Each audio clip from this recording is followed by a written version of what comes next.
Почему при массаже лица очень важна наша зона височной мышцы? Вот она у нас. То есть здесь у нас находится височная мышца, височная фасция. Если мы смотрим на себе, то это примерно от височка, то есть она у нас пошла вот так и уходит вглубь за козельком, именно за ушком. Вот такая вот она у нас большая.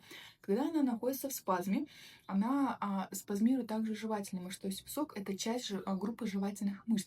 Мы можем работать жевательной мышцей, расслаблять рот, да, чтобы у нас челюсть была хорошенькая, чтобы у нас овал был хорошенький. Но не массируя зону виска, мы обратно создаем напряжение. То есть представьте, вот здесь все расслаблено, а вот здесь напряжено. Здесь мы расслабили, а вот здесь в таком натяжении. Мы клиента отправили, вот это вот натяжение обратно идет на жевательную мышцу. Поэтому при работе в букальных методиках нам важно проработать хорошо висок, нам важно проработать швы черепа.